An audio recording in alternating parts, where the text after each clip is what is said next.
Assalamualaikum warahmatullahi wabarakatuh.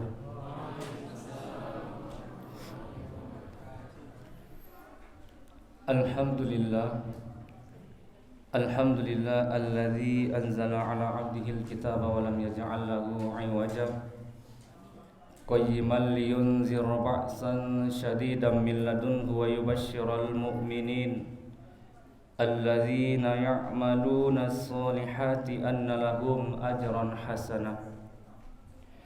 Kembali kita bersyukur kepada Allah Subhanahu wa taala sampai saat hari ini kita masih diberikan nikmat oleh Allah, terutama nikmat iman, nikmat kesehatan, nikmat kesempatan yang Allah berikan kepada kita, sehingga pada malam nan ke-9 atau nan ke-8 kini nan ke-8 9 kita telah dapat menghidupkan malamnya dengan qiyamul Ramadan, dan siangnya kita berpuasa menunaikan kewajiban kita kepada Allah Subhanahu wa taala. Mulai dari pagi sebelum waktu tasakhara, sebelum sahur atau di malam harinya sesudah tarawih, kita telah berniat kepada Allah. Ada yang berniat 1 kali selama 1 bulan. Mereka memakai pendapat Imam Malik. Ada yang berniat setiap hari sesudah salat tarawih maupun sebelum sahur. Dia mengucapkan setiap hari berniat untuk berpuasa dengan niat yang berbeda. Kalau niat untuk 1 bulan, kalimatnya nawaitu shauma syahri Ramadan kullihi lillahi ta'ala. Aku berniat berpuasa 1 bulan full penuh karena Engkau ya Allah lillahi ta'ala. Sedangkan niat yang kedua, Imam Syafi'i mengatakan nawaitu shauma ghadin an adai fardhi syahri Ramadan hazihi sanatihi lillahi ta'ala. Barang siapa yang tidak mengucapkan niat setiap harinya untuk berpuasa, Imam Syafi'i menjelaskan dalam kitab Mawaidul Ramadan yang ditulis oleh Al-Habib As-Saqir, maka puasanya tidak sah. Jadi kita diwajibkan oleh Imam Syafi'i untuk berniat setiap harinya. Ada uzur-uzur tertentu yang jika orang tidak mampu ingatannya kuat, maka dia boleh memakai niat 1 kali selama 1 bulan puasa. Mereka mengambil pendapat Imam Malik, ahli dalam bidang kitab Al-Muwatta Imam Malik. Bapak dan Ibu sedang jemaah tarawih yang dimuliakan Allah Subhanahu wa taala, yang sama-sama kita hormati Bapak pengurus Mushola Baitul Jannah beserta jajaran beliau. Seterusnya para remaja, pemuda dan pemudi, dan umumnya kita panggil yaitunya kaum muslimin dan kaum muslimat yang telah hadir pada malam kini. Bapak dan Ibu, untuk judul kita pada malam hari ini diberikan oleh pengurus, yaitunya bagaimana rumah tangga dalam Islam. Bagaimana rumah tangga dalam Islam. Saban aku judulnya kok agak parek Pak, Bu. Apa kok betul? Ambo sampean judul kok Pak, Bu. Raso-raso melompek paganan tinggi ambo raso. Ambo masih muda loh Pak, sementara nalala tua-tua baru rumah tangga dari ambo Pak. Dulu baru rumah tangga dari ambo. Jadi katiko ambo menyampaikan taraso talompek paganan tinggi Pak. Tapi karena iko judul yang diberikan oleh pengurus, maka ambo coba buan suansu untuk mengupasnya Bapak dan Ibu. Baik, sebelum berumah tangga dalam Islam, seorang muslim, seorang yang beriman itu wajib mengetahui kriteria pasangannya yang dituliskan dalam hadis Nabi sallallahu alaihi wasallam. Apa yang disampaikan oleh Nabi Muhammad sallallahu alaihi wasallam? Tungkihul mar'atul li arba limaliha. Ketika engkau mencari pasangan, kata Nabi, lihatlah 4 hal dari wanita tersebut. Yang pertama Pak, limaliha, lihat hartanya, lihat kekayaannya, Itu yang pertama, Pak. Nan kedua, wali hisabiha, lihatlah keturunannya. Kalau seandainya dia keturunan dari orang kafir, wanitanya orang kafir, Al-Quran mengatakan, Pak, wala tankihul musyrikatin hatta yu'min. Jangan engkau nikahkan perempuan-perempuan yang musyrik, yang menyekutukan Allah Subhanahu wa ta'ala. Wala tankihul musyrikina hatta yu'minu. Dan jangan engkau nikahkan laki-laki yang musyrik, yang menyekutukan Allah Subhanahu wa ta'ala. Ini perintah dalam hadis, Pak. Jadi ketika kita melihat calon kita atau pasangan kita yang ingin berumah tangga dengan kita, lihatlah keturunannya, hartanya. Itu yang kedua, Pak. Yang ketiga, wajamaliha, lihatlah kecantikannya. Cari kecantikannya, Pak. Kalau orang Minangko kan betul, Pak. Selero condong kanan lama, mata condong kanan rancak, Pak. Jadi, Pak, kalau kini kok rata-rata kita lama cari narancak asado, Pak. Apalagi lu mudo gini, Pak. Ba kok betul. Kalau ndak dapet narancak beko dinyo, inyo ndak pede membawa ke tangga, Pak. Malunya membawa ke tangga, Pak. Padahal kata Buya Hamka, sesuatu yang buruk dari kamu ambil hikmahnya. Buya Hamka, Pak, Bu, itu tahanan politik ditahan 2,5 tahun. Apa kata Buya Hamka? Kalau seandainya saya tidak ditahan oleh tahanan politik pemerintah Orde Lama, maka saya tidak akan pernah menyelesaikan tafsir Al-Azhar saya. Kalau seandainya saya di luar, maka 20 tahun tafsir Al-Azhar saya tidak selesai-selesai. Kenapa? Karena masih banyak pekerjaan luar yang harus saya kerjakan. Jadi kata Buya Hamka, Pak, Bu, setiap nan buru tu ada hikmahnya. Jadi kok ada bini kita rancak, Bu, pai bau katampe balik taman nuang kawan mencarinya. Onde rancak bini sianu tu lagi kece. Tapi kalau buru hitam bini kita, Pak, ambil hikmahnya, bersyukur kita. Bau tempe balik tak ada orang nak tuju do. 10 tahun wak tinggal, tak ada nak mangadu do, Pak. Jadi kita selalu mengambil hikmah dari masalah walaupun itu buruk bagi kita. Ambil hikmahnya, kata Buya Hamka. Cantik istri kita, ambil hikmah dari kecantikannya. Makanya Nabi mengatakan wajamaliha. Dan yang keempat kata Nabi Muhammad sallallahu alaihi wasallam, walidiniha, lihatlah agamanya. Agama di sini penting kita, Pak.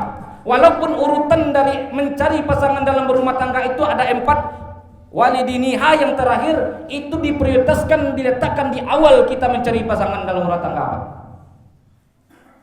Jadi saudara-saudara mencari rumah tangga, Pak, kadang beko ndak taat nyuruh, Pak, ndak sholat nyuruh, buang biasa sebagai rumah tangga, Pak, ndak sembahyang nyuruh, Pak, jale dah wak tu kerajojo bermaksiat kepada Allah, berzina,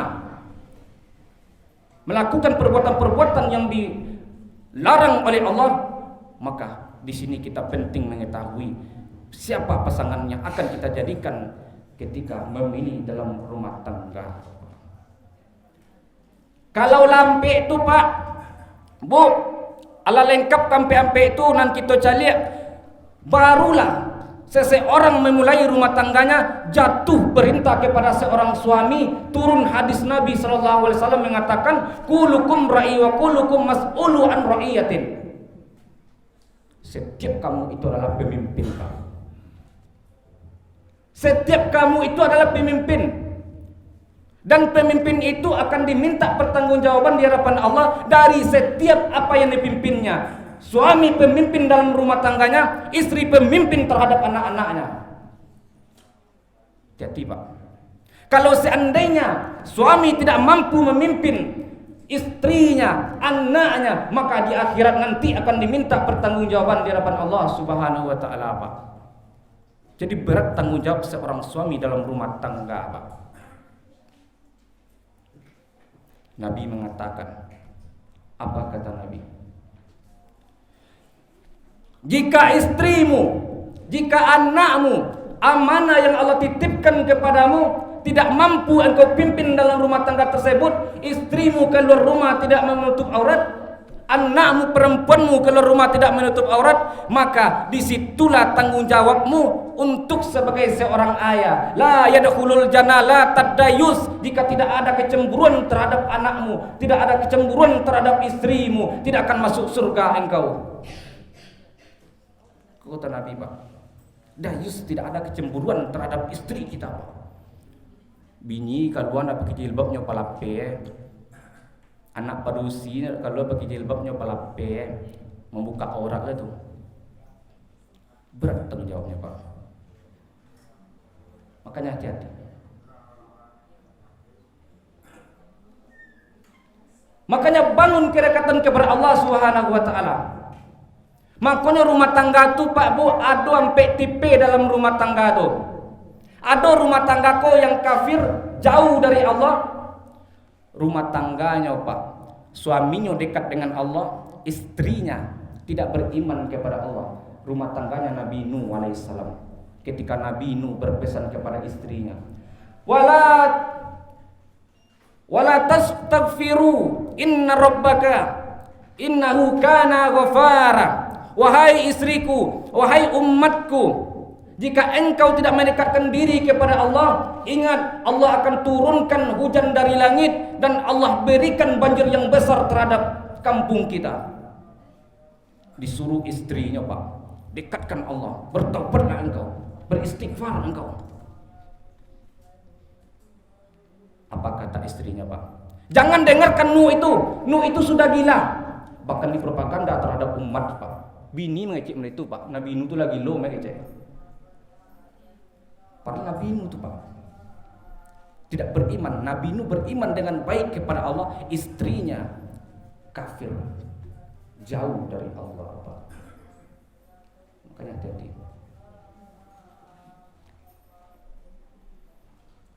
Jika kita tidak bisa membuat istri kita dekat kepada Allah, maka disitulah tanggung jawab yang akan kita bertanggung jawabkan di akhirat nantinya. Dan kedua, Pak, memperbanyak sabar dalam rumah tangga. Kenapa kita mesti banyak sabar dalam rumah tangga? Karena Al-Quran mengatakan innama yuwaffas sabaru ajruhum bighairi hisab. Orang-orang yang bersabar ketika menghadapi istrinya, sabar menghadapi anaknya, maka disitulah Allah berikan pahala bagi dia tanpa batas, Pak. Salah satu banyak terjadinya perceraian akibat tidak adanya kesabaran istri dan suami di dalam rumah tangga, Pak. Kadang beko bininya balik dia di rumah, lakinya nanya darah sekali, Pak. Abiladan pai di rumah boleh. Itu sekali kata-katanya, Pak. Sampai-sampai mengucapkan kata cerai. Carai lawak lain ya. 3 hari bercarai lo, Pak. Menelepon bini aku. Assalamualaikum dah. Waalaikumsalam dia. Apa dia? Betul dah. Anak lah berhenti sekolah dah. Ndak ada ambo membayar anak sekolah dah. Balik lah udah ke rumah balik. Jawab kita, jawab kamu cari anak kau dah. Kalau balik udah ke rumah ambo dak ada dandam dah. Pulanglah udah ke rumah. Nyoba yo pantun di bini kau, Pak. Si muncak mati tarambau, pai karimbo membawa ladiang. Luko lah pau kaduonyo. Suami istri di Minangkabau baumpamo awa jo tabiang. Sanda manyanda kaduonyo. Tabiang dek ndak runtua mangko ado awa. Awa dek ndak taban mangko ado tabiang. Pulang lah udah ke rumah dah, oi. Nyobale ni lakinya kok, Pak. Jora bapak sisi ya, Pak. Apa kecek lakinya, Pak? Janta lado juo, lado digoriang dikuali. Janta manjo juo dia Udahlah babi ini cie lai. Yo kurang aja lagi pak. 3 hari nyo dak lalu di rumah pak alawini nyo cie lai. Ini menunjukkan kurangnya sabar dalam rumah tangga. Makanya rumah tangga itu bisa hancur pak. Nabi bukan tidak pernah bertengkar pak. Nabi suatu ketika pernah bertengkar dengan Aisyah pak. Cuma dalam hadis tidak dijelaskan apa penyebabnya pertengkaran Nabi dengan Aisyah pak. Aisyah mengatakan, aku akan balik ke rumah orang tuaku. Tengah malam pak, itu dikatakan Aisyah pak, saking banginya ke Nabi pak, aku ingin balik ke rumah orang tuaku, kata Aisyah. Jika engkau ingin balik ke rumah orang tuamu, baik kita pergi berdua malam hari pak. Pai Aisyah ke rumah Abu Bakar pak, menyelesaikan persoalan masalah dalam rumah tangga. Pai pak ke rumah Abu Bakar, diketok pintu. Assalamualaikum. Waalaikumsalam, kata Abu Bakar. Silakan masuk. Dibawa masuk sama Abu Bakar pak. Ada apa engkau datang wahai Rasulullah? Wahai anakku, kata Abu Bakar. Tolong jelaskan, kata Abu Bakar. Nabi mengatakan kepada Aisyah, bolehkah aku menjelaskan masalah ini kepada ayahmu? Kata Nabi. Aisyah mengatakan, boleh, katakan yang benar. Marah Abu Bakar pak. Jika engkau berkata duluan, maka katakan yang benar kepada ayahku. Jadi seolah-olah Nabi ko baduto katanya pak. Marah Abu Bakar. Padahal Nabi itu maksum pak, dipelihara dari dosa pak. Ketika Abu Bakar marah kepada Aisyah, Aisyah mengatakan seperti itu, ingin menipu anaknya pak. Aisyah itu pak dihalang oleh Nabi Muhammad SAW pak. Berlindung Aisyah di belakang Nabi pak, dipeluknya Nabi pak. Di situ turunlah amarah dan kemarahan Aisyah pak, mengganti menjadi lembut pak. Tidak jadi. Bukan begitu caranya wahai ayahanda. Kami ke sini ingin mendengarkan nasihat darimu wahai ayahanda. Dengan itu pak, tahukah engkau, saking sayangnya aku kepada engkau, aku melindungimu dari ayahmu, kata Nabi Muhammad. Makanya Nabi Muhammad itu mengatakan, bagaikan rumah tangga itu bagaikan matahari dan bulan. Bulan istrimu sebagai bulan yang selalu meredupkan, dan suamimu bagaikan matahari yang selalu menerangi.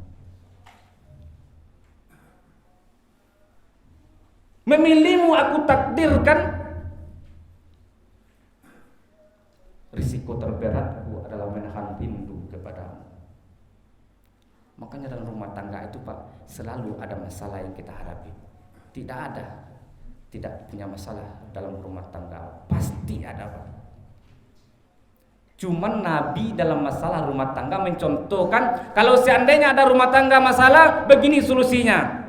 Ada pertengkaran suami istri, begini solusinya. Dilihatkan solusinya pak.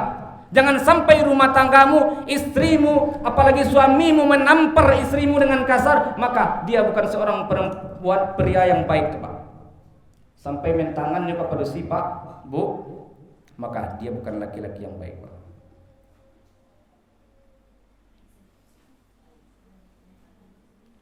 Padahal dia taatnya sudah berpindah dari orang tuanya, berumur 20 tahun engkau menikah, taat anaknya dari orang tuanya sudah berpindah kepada engkau seorang suami. Apapun kata suaminya didengarkan oleh istrinya. Turun hadis Nabi SAW, saking taatnya kepada suami, perintah taat kepada suami, dikatakanlah suaminya pergi jihad, berpesan kepada istrinya, jangan engkau keluar rumah sebelum aku pulang.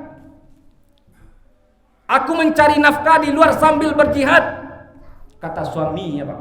Itu pesan suaminya. Pailah suaminya itu pak.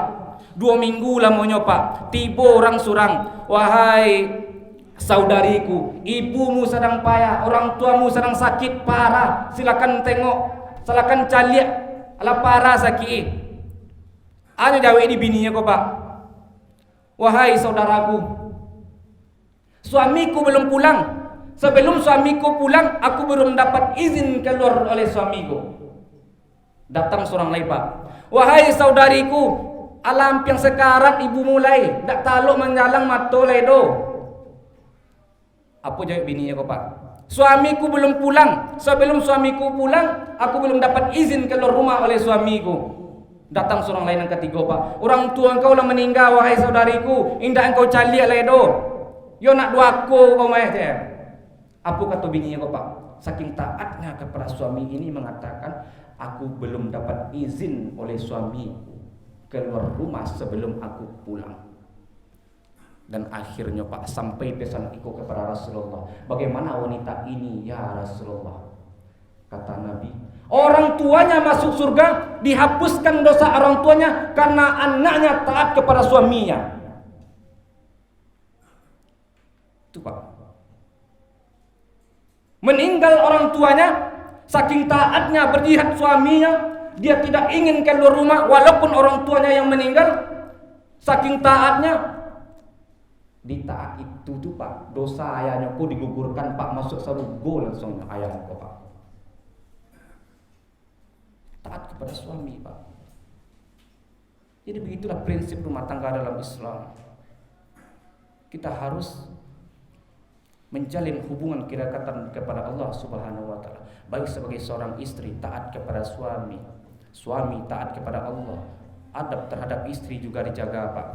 Dalam kitab Ihya Ulumuddin yang terakhir Bapak dan Ibu, ada beberapa adab istri terhadap suami.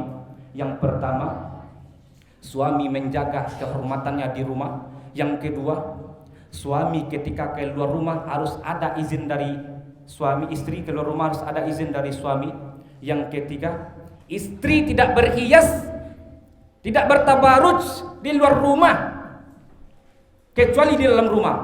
Kadang bini kita kini indak loh pak. Tiba di rumah pak, nyucali itu suami pakaian jenang perenang Tiba di luar pak, badak ataba, listrik ataba. Onda ye minta ampun pak, jilbab sakratul maut tu pak balik-balik selalu tu. Badak 5 inci dah apa. Saking tabanya muka putih, tangan hitam. Kenapa? Karena cantikmu, bukan karena lipstikmu, bukan karena bedak mahalmu, bukan karena kosmetik mahalmu, akan tetapi kecantikanmu dari bekas air wudu, salat duhamu, salat wajibmu, salat sunnah tahajudmu. Itulah yang dikatakan cantik yang hakiki. Itu pak. Cantik itu relatif pak, relatif kecantikan itu pak. Jadi itulah rumah tangga di dalam Islam pak. Yang pertama kita dekatkan diri kita kepada Allah. Yang kedua kita harus berhati-hati dalam mencari pasangan. Ada 4 tadi, harta, kecantikan, keturunan, dan agama. Dan yang terakhir tadi itunya sabar dalam menghadapi rumah tangga. Semoga bermanfaat. Assalamualaikum warahmatullahi wabarakatuh.